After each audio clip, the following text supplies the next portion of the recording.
Bien, nuevamente bienvenidas, bienvenidos todos. Vamos a dar inicio a la sexta sesión ya de este curso de Estadística Básica de México Social. Me han regañado por no invitarles a visitar la página, es www.mexicosocial.org para quienes no la conocen, que es la institución que está patrocinando este curso. Y bueno, la idea es que puedan conocer el tipo de análisis, textos que se hacen ahí. Hay una visión crítica respecto de la cuestión social en México y bueno, pues la idea es construir una propuesta de justicia social, una propuesta de derechos humanos y dignidad para las personas. Eso es lo que van a encontrar en el sitio de México Social. Bueno, dicho esto, vamos a avanzar con el software y vamos a hacer un repaso muy rápido respecto de lo que hemos estado haciendo las últimas sesiones, recordando de qué se trata cada una de las mediciones que hemos hecho. Recuerden ustedes, voy a compartir acá la pantalla, que habíamos hecho ya un cálculo inicial a partir del uso del SPSS. Este cálculo inicial, lo que nos llevó, o a lo que nos llevó, fue a la construcción del índice de masa corporal. Yo le puse aquí índice de masa INMACO, ¿no? Que es el mismo valor que el de acá. Quien estuvo en esa sesión pudo ver cómo hicimos el cálculo para verificar que efectivamente fuese el mismo. De hecho, se puede prescindir de esta columna, ya la borré, y de hecho voy a borrar esta para que sepan de qué se trata. Bueno, tenemos el índice de masa corporal, tenemos el peso, la talla de las personas, tenemos el nivel de nutrición que tiene cada una de estas personas, 1, 2, 3, fundamentalmente, y lo que vamos a hacer ahora es avanzar con procedimientos que ya hemos visto, insisto, de manera de repaso, recordar algunos conceptos y construir un nuevo estimador que, insisto, es sumamente importante para lo que vamos a seguir viendo a lo largo del curso. Bueno, recuerden que como conducta de entrada para el software, lo que hay que hacer es irse al menú de análisis, es el que nos da la posibilidad de obtener los estadísticos o las estrategias de análisis que se hayan elegido para el trabajo. Y bueno, nos vamos al menú analizar y le vamos a pedir que nos dé, es que estoy admitiendo gente, disculpen. Le vamos a dar analizar estadísticos descriptivos y le vamos a pedir directamente que nos dé los descriptivos de las variables que nos interese analizar en este momento.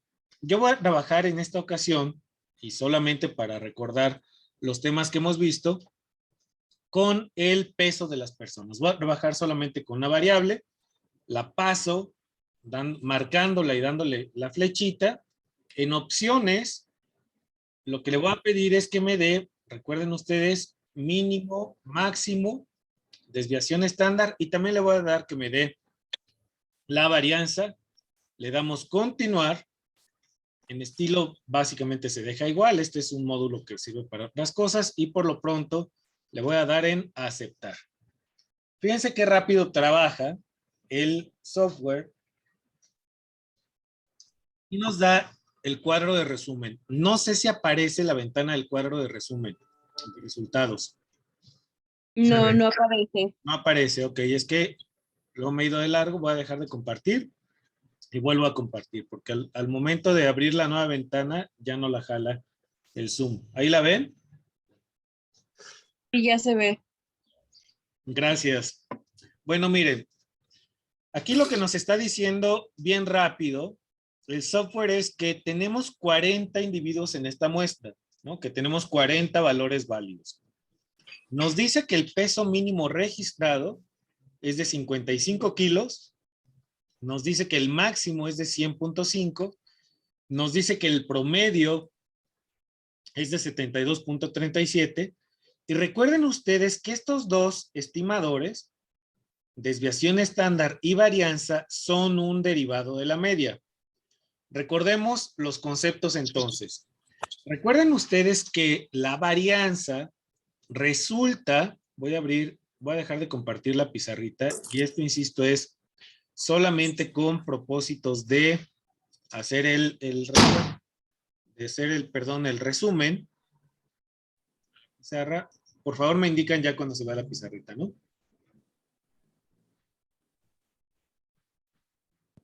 Ya se ve. Ya se ve, gracias. Bueno, recuerden ustedes que la varianza que se expresa con una V va a ser igual siempre a la variable, mejor déjenme borrar, y texto, ¿no?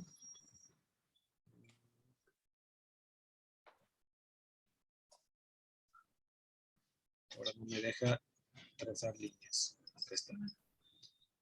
Bueno, recuerden entonces que la varianza va a ser el valor de X. En un segundo, ¿eh? Va a ser X menos el valor de la media. Le voy a poner M. En realidad se pone la X y una rayita arriba. Nada más que aquí no encuentro el lapicito para hacer el dibujo. Ah, aquí ya lo voy a tener. Ya está.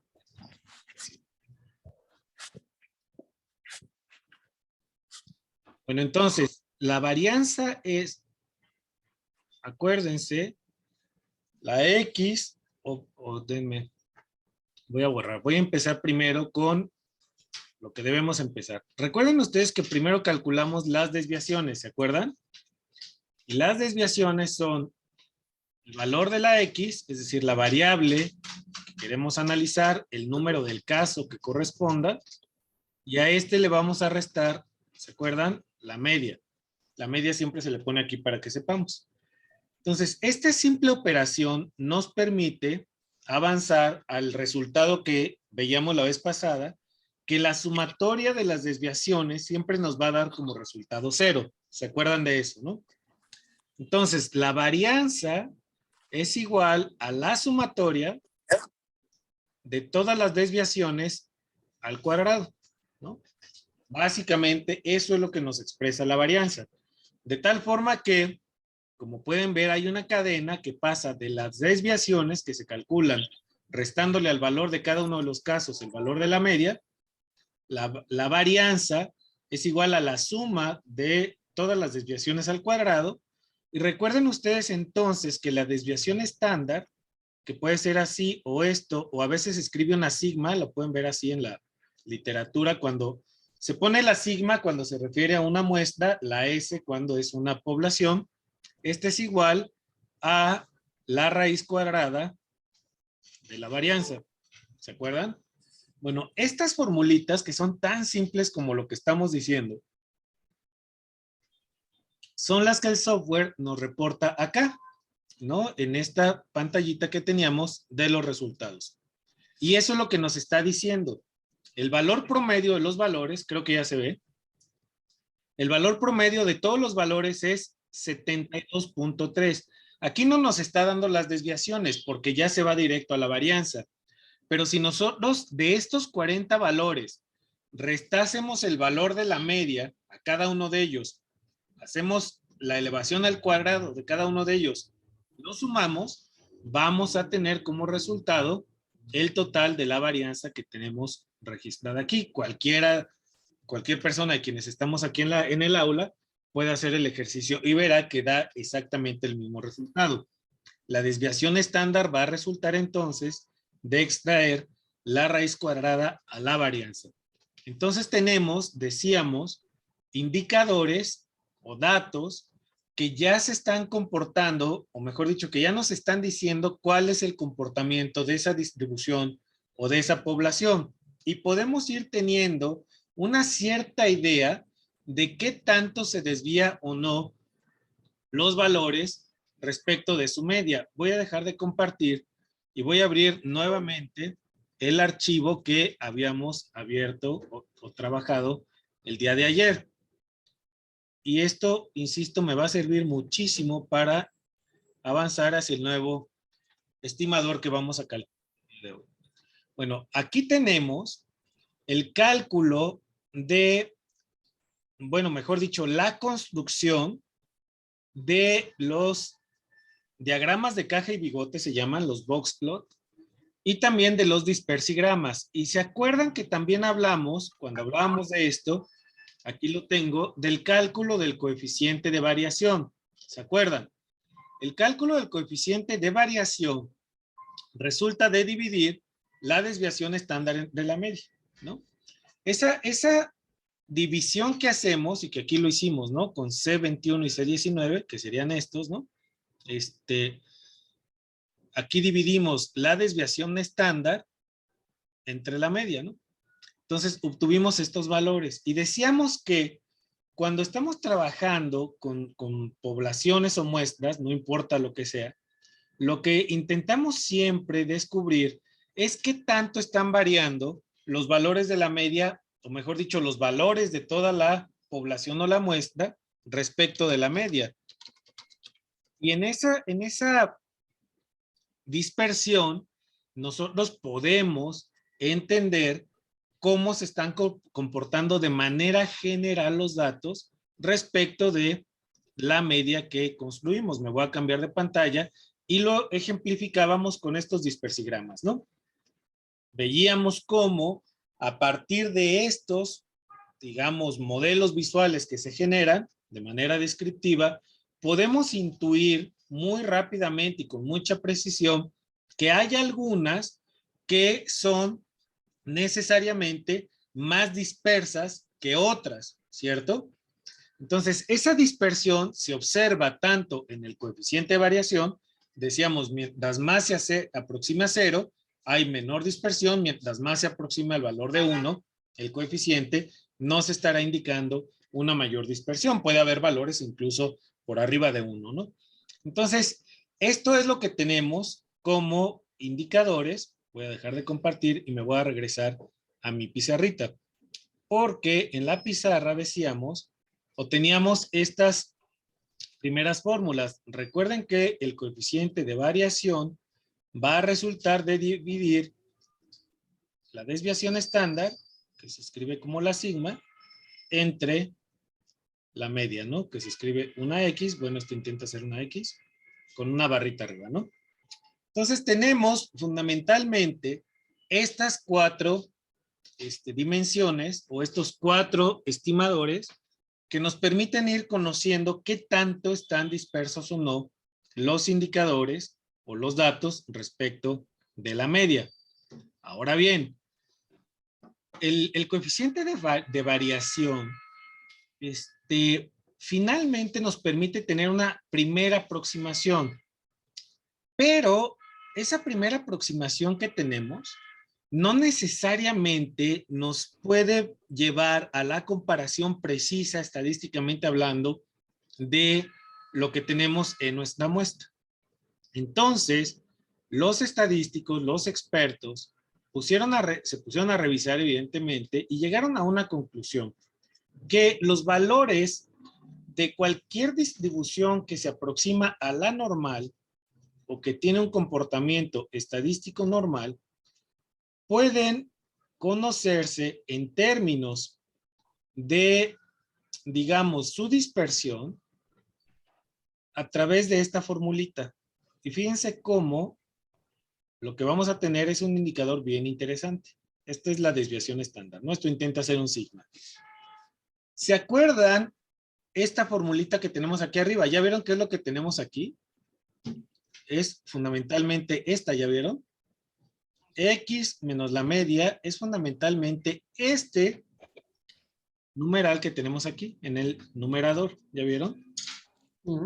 Finalmente, lo que nos está diciendo la puntuación Z, mejor dicho, la fórmula para construir a la puntuación Z viene de las desviaciones.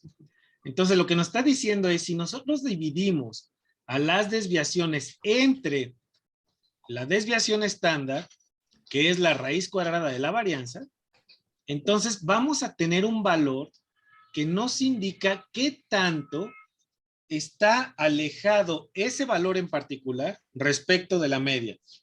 Ustedes me dirán, oye, ya habíamos calculado el coeficiente de variación, ¿no? Sí, ya lo habíamos calculado y nos da una de manera general de variación, pero no tenemos una medida completamente adimensional que nos permita en una distribución normal básicamente comparar cualquier distribución frente a otra independientemente de qué esté midiendo, en qué escala esté y qué es, digamos, o cuáles sean sus valores absolutos. Voy a dejar de compartir un momento y voy a poner una grafiquita que me interesa que ustedes vean.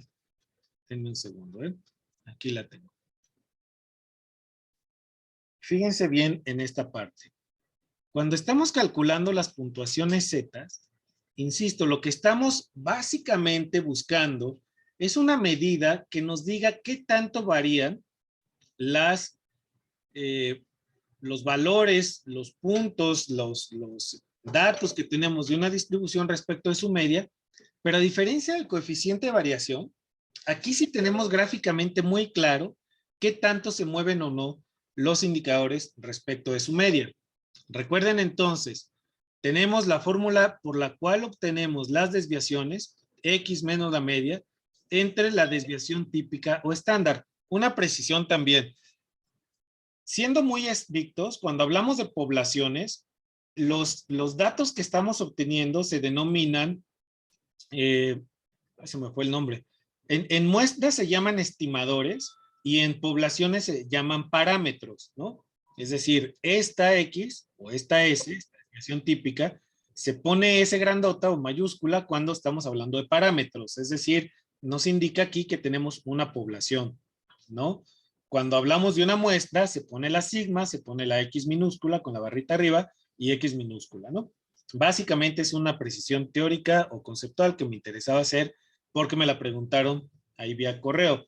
Cuando estamos hablando o trabajando con poblaciones, registros administrativos, datos censales, todo un conteo de una población en su totalidad, estamos hablando de parámetros. Cuando hablamos de muestras, hablamos de estimadores. Bueno. Esto que tenemos aquí entonces es la fórmula ya bien hecha de las puntuaciones Z. Pero, ¿qué nos quiere decir esto de las puntuaciones Z? Y esta gráfica me parece que nos permite rápidamente o muy rápidamente darnos cuenta de qué es esto de lo que estamos hablando de las puntuaciones Z. Porque las puntuaciones Z lo que nos dicen es que cuando el valor de Z es 1, nos está indicando que está a una desviación estándar de la media, ese valor. Cuando es 2, quiere decir que está a 2 desviaciones estándar y todos los demás valores se van ocupando o poniendo ahí. Ahora bien, fíjense, lo que esta gráfica de distribución normal nos muestra es que en una distribución de este tipo, donde los datos se comportan de manera normal o aproximadamente normal, prácticamente el 68.2% de todos los casos de la muestra se van a ubicar en lo que se llama el punto de inflexión. Aquí donde corta esta primera desviación estándar y toca la curva, se le llama el punto de inflexión de la curva normal. A este nivel, en este punto de inflexión, lo que tenemos es una desviación estándar. Ahí es donde la curva se quiebra. No es que alguien la dibuje y a ojo de buen cubero, no. Básicamente, el dibujo de la curva siempre se va a trazar su punto de inflexión a partir de la primera desviación estándar. ¿Y qué es lo que nos dice el teorema matemático que nos explica esto? Bueno, lo que nos dice es que si nosotros agarramos el conjunto de datos que están a una desviación estándar de la media, ya sea hacia arriba o hacia abajo, lo que vamos a tener aquí es el 68.2% de la totalidad de los casos. En una distribución normal, vamos a tener siempre certidumbre de que prácticamente 2 de cada 3 casos se van a ubicar siempre a una desviación estándar de la media. Ahora bien, si se fijan, el punto ya no de inflexión, sino de declinación, como se le llama, a la curva que está aquí donde se toca el punto de intersección de la segunda desviación estándar con la curva, cuando nosotros extendemos hacia allá, lo que tenemos es que prácticamente el 95% de la totalidad de los casos se ubican a 2 desviaciones estándar de la media. Y en un tercer momento, cuando vemos aquí, observamos que hay un 2.14% y un 2.14% que se ubican por o mejor dicho, ante el umbral de las 3 desviaciones estándar. De tal forma que, si lo vamos o lo llevamos a valores, lo podemos ver con toda claridad en este tercer gráfico. En este punto se va a ubicar 34 y 34, estos datos que les decía yo, que nos suman 68.26% de la totalidad de los casos que se van a ubicar aquí en torno a la media. A 2 desviaciones estándar se ubica el 95.44% de los casos. Y a 3 desviaciones estándar vamos a tener el 99.72% y al final, por fuera de las colas, vamos a tener un 0.13%, es decir, básicamente, o mejor dicho, 0.13%, es decir, 0.002, ¿no? Lo que tenemos entonces es una curva de distribución en la cual, cuando vemos aquí el número 1, aquí pudiéramos poner la letra Z, porque nos indica que allí inicia el conteo de las desviaciones o el número de desviaciones estándar de la media, y cada unidad de Z nos indica un valor o una distancia respecto del valor que hemos identificado de la media. Cuando nosotros tenemos esos valores como son adimensionales, en tanto que lo que hicimos, como pueden recordar la gráfica, fue dividir el valor de las desviaciones respecto de la desviación típica. Esta es una medida totalmente adimensional, es decir, no está en ninguna escala excepto ella misma. Se puede frasear de esa manera. De tal forma que tenemos entonces uno de los indicadores, yo insisto, más importantes y más relevantes para el conocimiento de lo que es la estadística descriptiva en general, pero también digamos que esto marcaría el tránsito hacia lo que sería la estadística inferencial. Me voy a salir de aquí y me voy a ir al software, al SPSS. Dice, me mandaron acá un mensaje. Bueno, ¿hasta aquí alguna duda, alguna pregunta?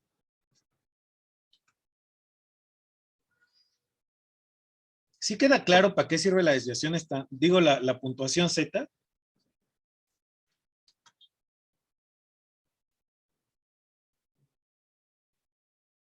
Silencio total. Sí, Verónica, adelante.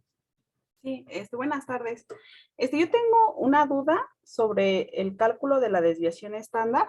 O sea, entiendo que su suma nos va a dar 0, pero no me queda muy claro cuál es el valor que está mostrando en el software. O sea, ¿cuál es el proceso que hace? Porque si tenemos digamos que los datos individuales, ¿no?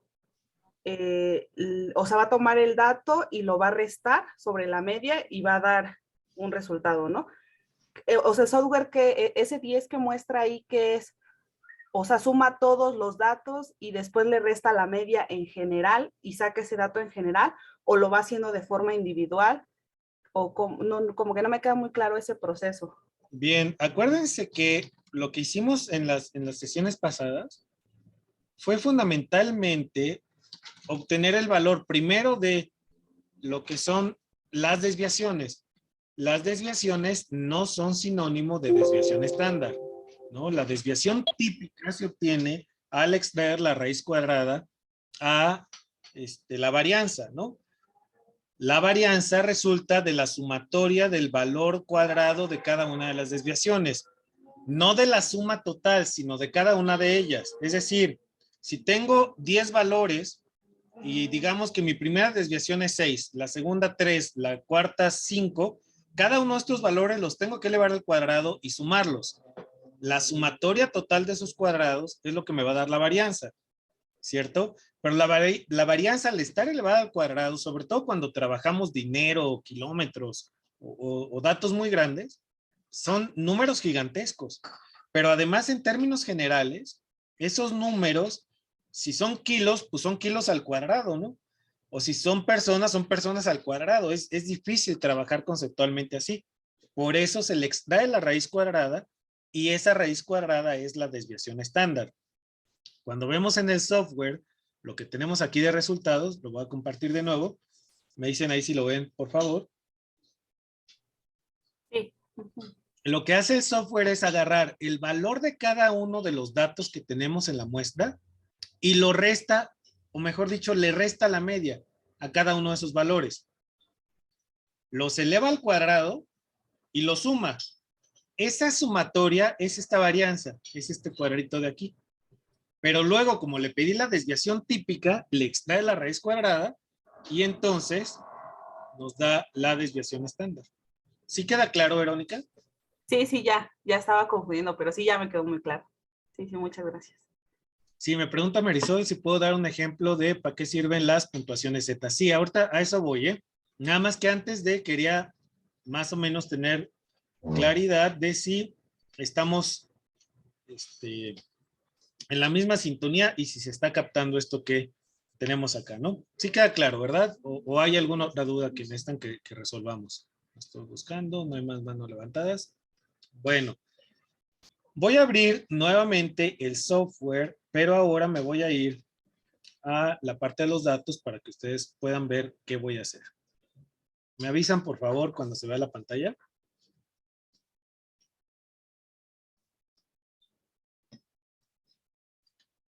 Ya. Ya está. Bueno, fíjense.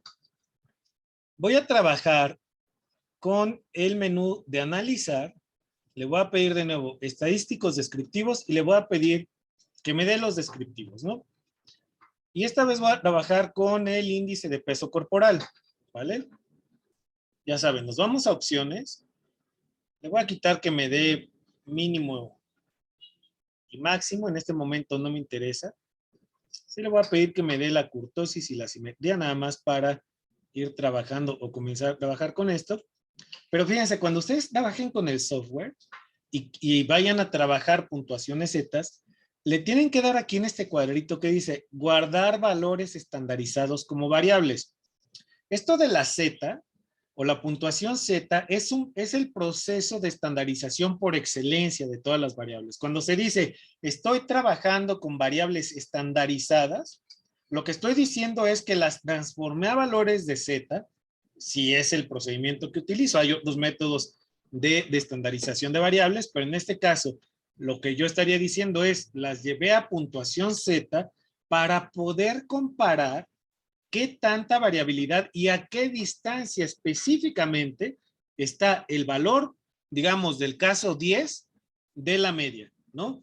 Y lo pueda comparar con los demás valores. Fíjense, voy a trabajar con, les decía, el índice de masa corporal, que es un indicador compuesto, y lo voy a trabajar frente a la talla, ¿no?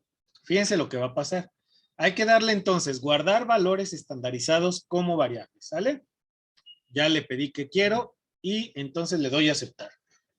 El software, insisto, trabaja rapidísimo y me da estos resultados.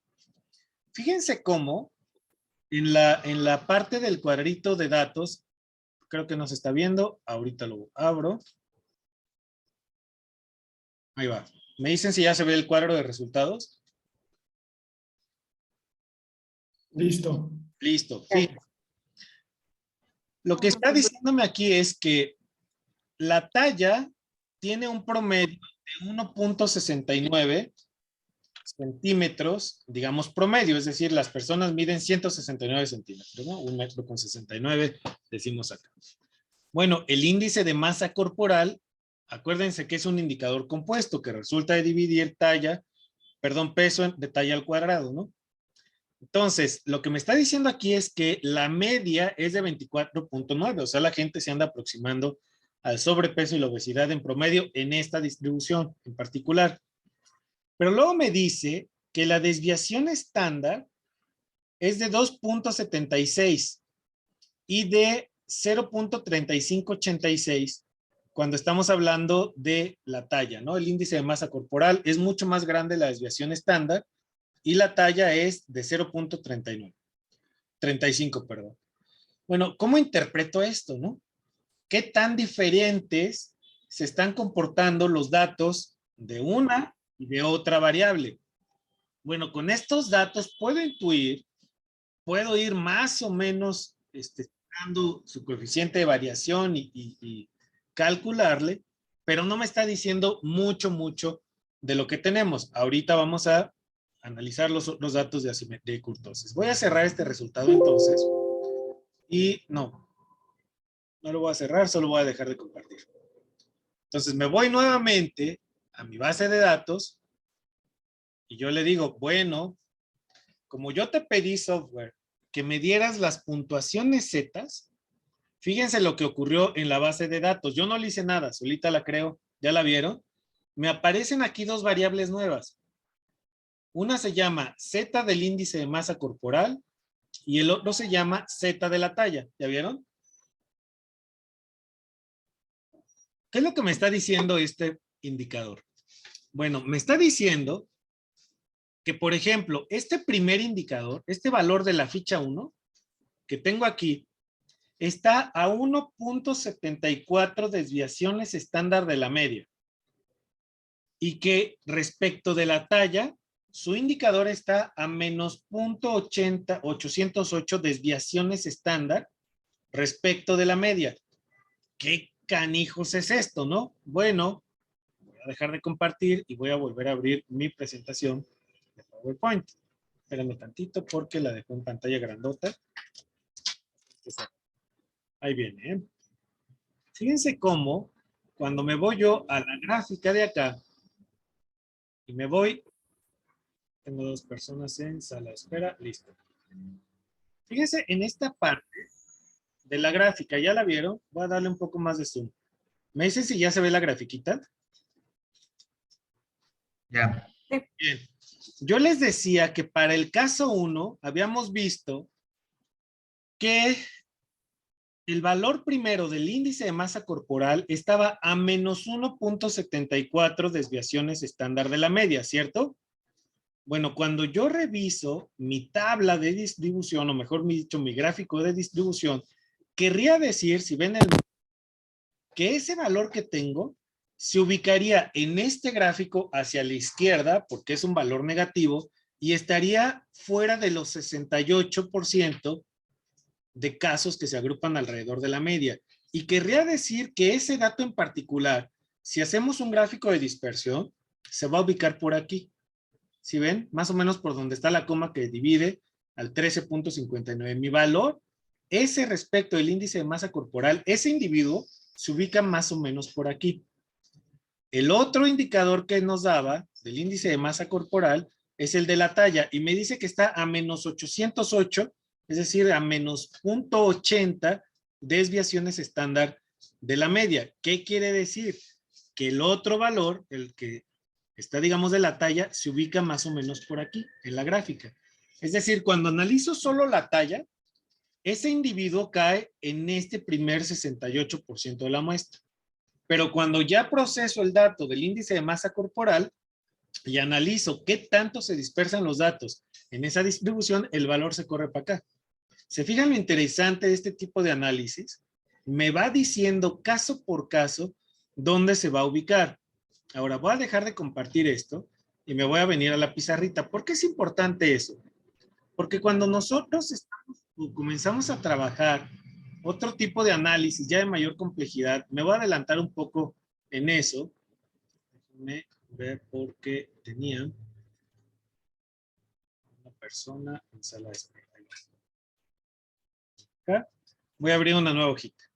Fíjense ustedes que cuando uno pone esto aquí así, tiene su diagrama, ¿no? Cuando uno está trabajando, por ejemplo, análisis de regresión, esta grafiquita que vieron, déjenme, ¿saben qué voy a hacer?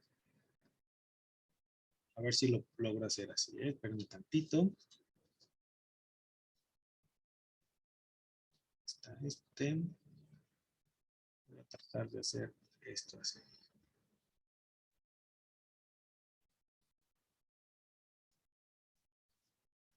Y voy a compartir la pantalla acá.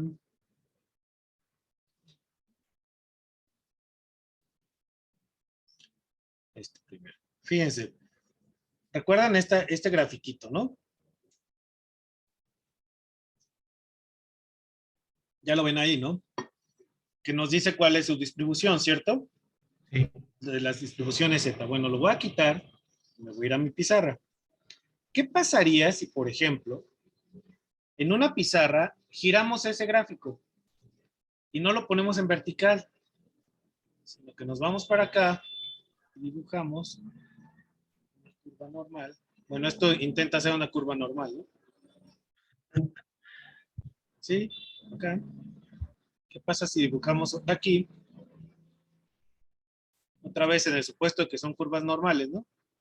¿Qué pasa si le hago otra curvita aquí y le pongo aquí? ¿Sí se fijan lo interesante de esto? Cuando yo estoy buscando los puntos de distribución de diferentes muestras y las estoy comparando, fíjense lo que está pasando cuando estoy metiendo puntuaciones Z. Y cuando quiero construir un gráfico o un cálculo, digamos, de regresión. Bueno, la regresión lo que va a buscar es justamente una recta que se aproxime de manera lo más cercana posible a todo esto, ¿no? Y eso es gracias, o es mejor dicho, posible gracias a las puntuaciones Z, que nos permiten comparar variables que están en diferentes dimensiones. ¿Por qué pongo este ejemplo? Porque cuando uno está haciendo análisis estadístico, por ejemplo, y cuando le dicen a uno, a ver, con las variables, vamos a suponer que la variable dependiente de un análisis son los homicidios dolosos. Se dieron a conocer los nuevos datos de incidencia delictiva en México, nos dicen que hay ya un montón de homicidios este año, ¿no? Ya incontable casi el tema. Bueno, cuando nos dicen, a ver, hay una hipótesis del gobierno federal en México respecto de que la violencia es generada fundamentalmente por las desigualdades y la pobreza, ¿no? Es lo que fundamentalmente nos presentó como diagnóstico el gobierno de la República. Y de alguna manera, dice alguien, me conecté un poco tarde, ¿cómo construir el gráfico de tendencia? Ahorita se los muestro, ¿eh? Ahorita lo vuelvo a repetir. Bueno, lo que nos está diciendo aquí es que fundamentalmente lo que tenemos es problemas de violencia porque la gente es pobre y vive desigualdades. Esa es la hipótesis, ¿no?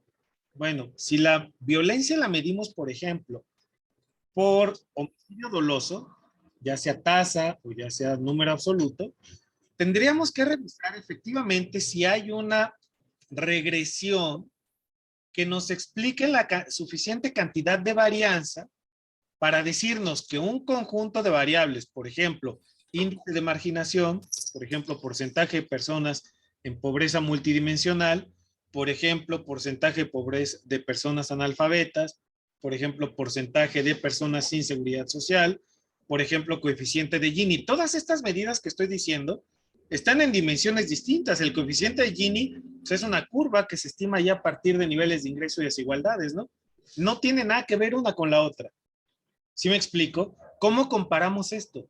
¿Cómo sabemos y cómo logramos, más allá del coeficiente de variación, poner medidas estándar, es decir, medidas que se puedan comparar unas con otras, independientemente de la escala o unidad de medición?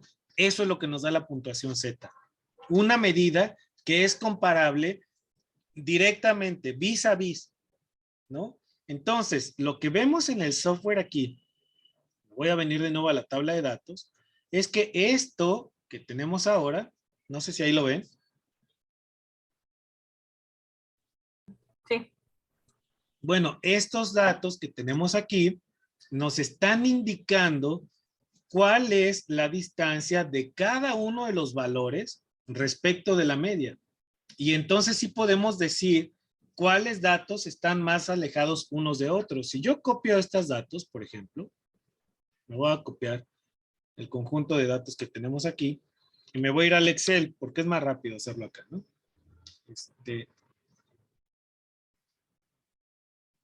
Fíjense, voy a copiar los datos acá en una hoja de Excel. Los voy a poner aquí. Z del índice de masa corporal era y Z de talla, ¿no? Fíjense cómo, voy a poner los casos.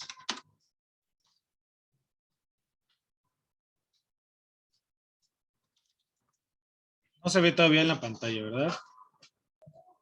No, señor. Ahí va. Listo.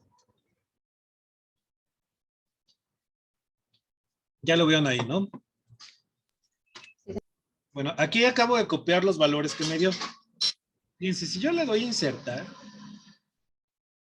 me voy a gráfico. Voy a construir muy rápidamente un gráfico de dispersión, ¿no? Le digo, a ver, agárrate estos datos y dame la dispersión de ellos. ¿Ya vieron?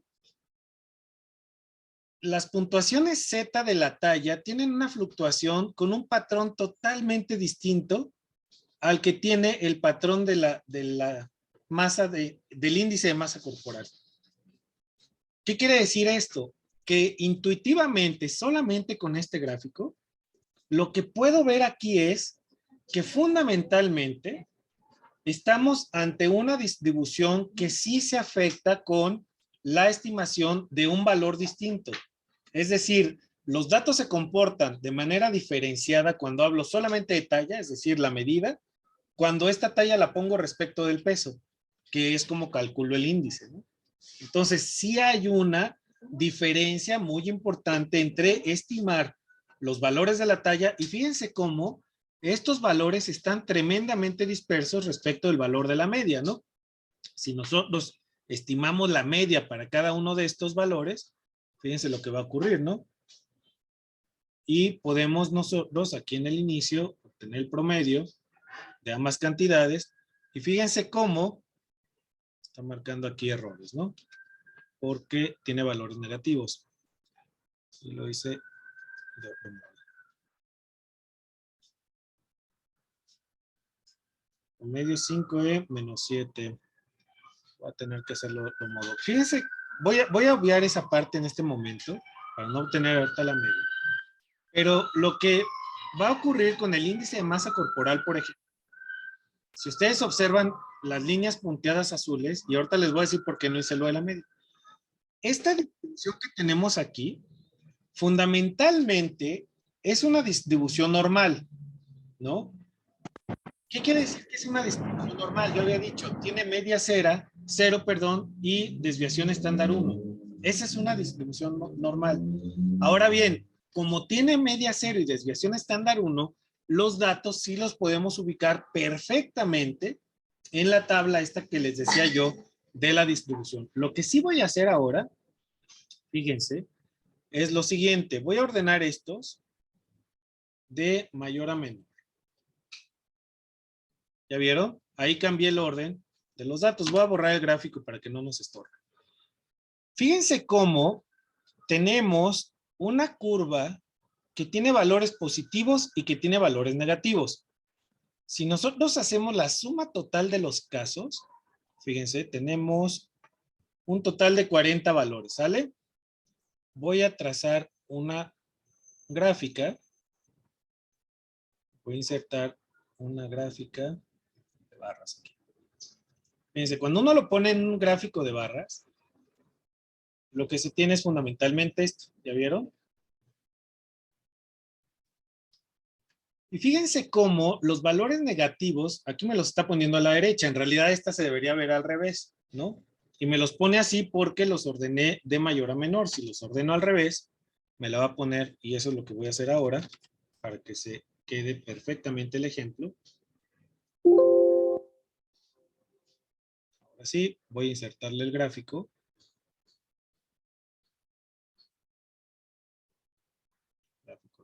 Listo. Fíjense cómo estos valores que tenemos aquí, menos punto tal, fíjense, hasta aquí, hasta este 900, que es el valor 7 del lado izquierdo, ¿sí lo ven? Hasta aquí es una desviación estándar. Y básicamente del lado derecho hasta aquí es una desviación estándar. Quiere decir que hasta el caso 35, que pudiéramos marcar, por ejemplo, esta columna aquí, solamente con fines ilustrativos, y hasta este dato, que es el número 7, que coincide con este, con el inicio de la columna, en estos, digamos, lugares, lo que tenemos es fundamentalmente el 68% de los casos. Luego, cuando vemos que llega al 2, aquí son dos desviaciones estándar. Hasta ahí, hasta este número de casos totales, estaríamos hablando del prácticamente 95% de los casos. Y como ninguna rebasa el 3%, ¿no? Digo, perdón, el número 3, quiere decir que no hay ninguna, no llegan hasta la cola del grafiquito que habíamos hecho. Es decir, esta distribución que vemos en este ejercicio no se correspondería, no encuentro, acá está, esta.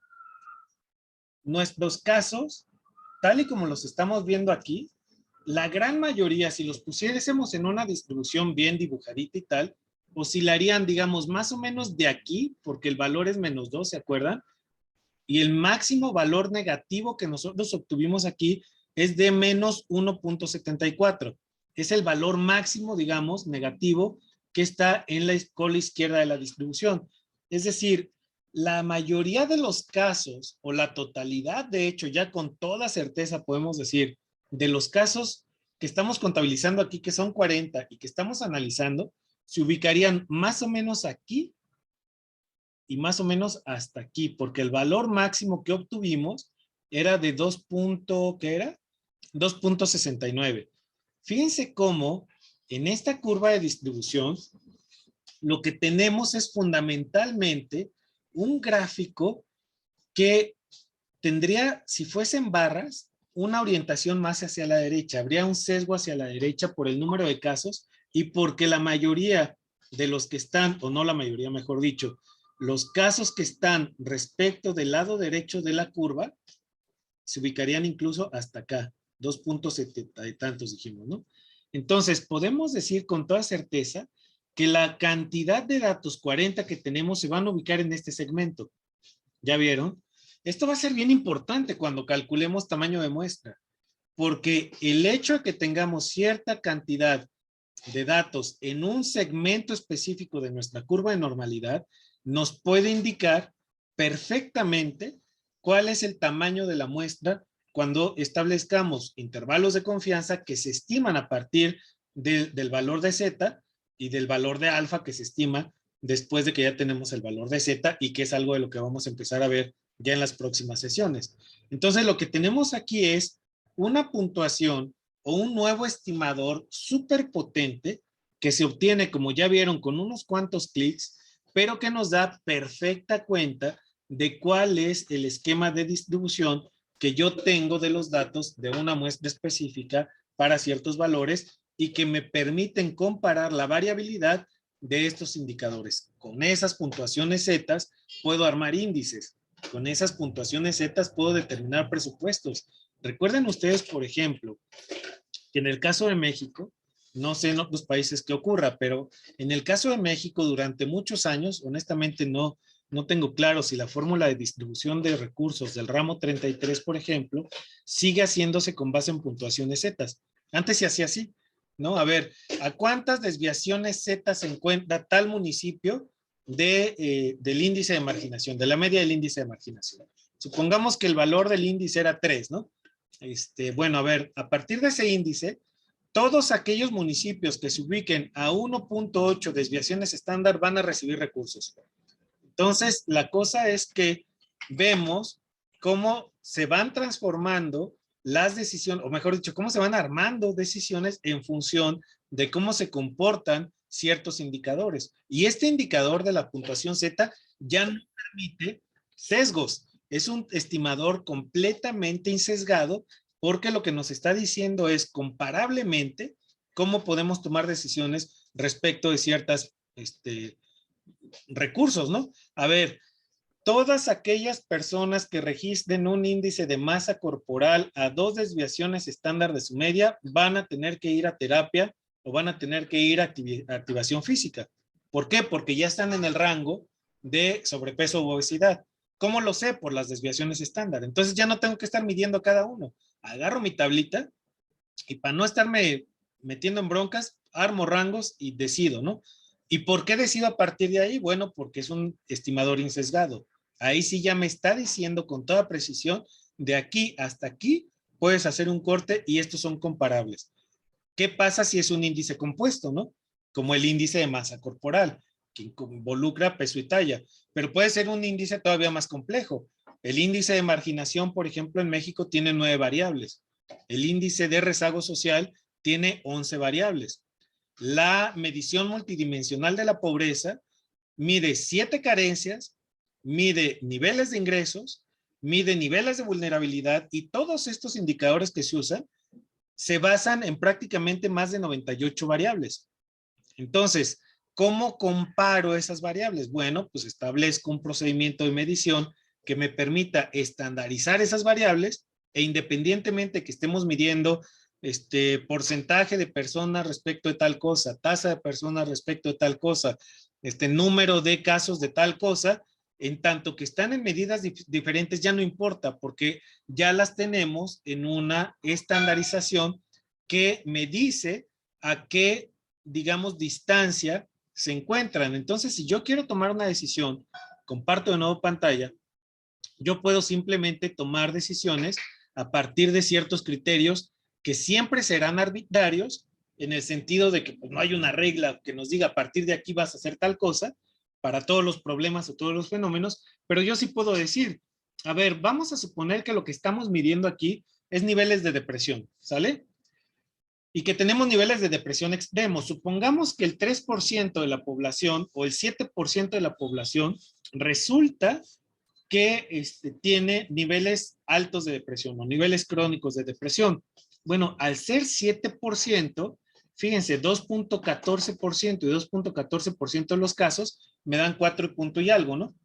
Ah, bueno, yo puedo decidir que todas las personas que resulten en un índice de depresión con 2 desviaciones estándar o más, van a ir a tratamiento, o que sean 2 desviaciones estándar menos, ¿no? Es decir, toda persona que esté a 2 negativo o positivo desviaciones estándar en este coeficiente o en este índice de depresión, tienen derecho a un subsidio o tienen derecho a atención médica gratuita para salud mental en el sector público. ¿Se fijan? Hay un montón de utilidades que se pueden tomar o que se pueden derivar para este tipo de índices o este tipo de mediciones que permiten otra vez comparar con toda precisión, con todo rigor, de manera insesgada y nos pueden llevar a la toma de decisiones mucho más objetivas, transparentes y evitando pues discusiones que tienen que ver con ¿y por qué esto? ¿Y por qué lo otro? Acuérdense la primera sesión que tuvimos. Yo decía, cuando planteamos un argumento, cualquiera que sea, vamos a partir de datos, ¿no? Y el argumento se construye, acuérdense cuando veíamos el modelo Tolmin, ¿no? El modelo nos dice que de los datos vamos a pasar a las conclusiones. Ese brinco a las conclusiones está mediado por cosas, ¿no? Está mediado por garantías que respaldan a los datos y por respaldos que respaldan, valga la repetición, o que sustentan a las garantías. Acuérdense que además modalizamos nuestras conclusiones y también establecemos excepciones posibles, ¿no? Todas las personas que estén a 2 desviaciones estándar de la media pueden ser catalogadas como personas con depresión. Y yo decía, cuando uno afirma este tipo de cosas, alguien me puede decir con todo derecho, ¿y de dónde sacaste eso? Bueno, yo puedo presentar como garantía el último estudio que hizo la Universidad Fulana de Tal, donde demuestra que el 7% de las personas de tales poblaciones declararon sentirse con sentimientos profundos de depresión. Y me puede volver a preguntar a alguien, ¿y de dónde sacaste eso, no? Entonces la garantía tiene un respaldo. Ese respaldo es la teoría de la depresión, llamémosle, ¿no? Ah, bueno, los autores y las autoras fulanas, que son las máximas autoridades en el mundo, han presentado tales estudios que te dicen que a partir de tales variables tú puedes decir que alguien tiene depresión crónica, ¿no? Está avalado por la Organización Mundial de la Salud y toda persona que presente estas 8 variables puede ser catalogada. Ah, bueno, pues entonces tu argumento se va volviendo inescrutable, pero parte de un dato y ese dato tiene que estar construido tremendamente sólido. Esa solidez te la va dando que tú tengas esta cadena de indicadores que, como vieron, todo parte de la media, ¿no? Por eso la media es un indicador o un estimador tan importante para la estadística descriptiva y todas las demás. ¿Por qué? Porque a partir de la media calculamos desviaciones, calculamos varianza, calculamos desviación estándar, calculamos coeficiente de variación y también podemos calcular las puntuaciones Z. Fíjense cuántas medidas se pueden obtener a partir de solo una, que es la media. Por eso el promedio, cuando alguien lo desprecia, bueno, una de dos, o tiene un enorme conocimiento estadístico o tiene 0 conocimiento estadístico, ¿no? Porque de plano nos pueden decir, nah, pues me estás presentando por promedios, sí, nomás que sin esos promedios yo no puedo avanzar hacia todo esto, ¿no? Si se fijan, llevamos 5 estimadores de enorme valía, de enorme utilidad. Yo les quiero recomendar mucho este libro que ya les habíamos dado. De hecho, se los mandé ahí la imagen. ¿No? El de Richie. Es un gran libro porque tiene, al final de cada uno de los capítulos, tiene unos capitulitos a los que les llama falacias estadísticas e imaginación estadística. Y ahí nos da ejemplos de para qué sirve cada uno de estos estimadores.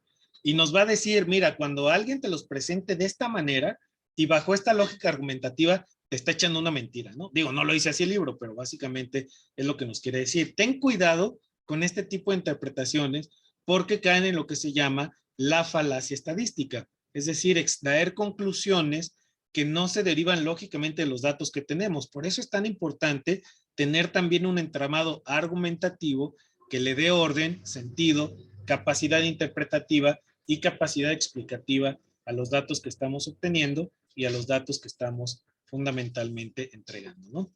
Bien, ya llevamos la hora, se me fue muy rápido esta vez, y vimos solamente un indicador, pero bueno, le voy a parar aquí, voy a parar la grabación y voy a iniciar la grabación de preguntas y respuestas, ¿no?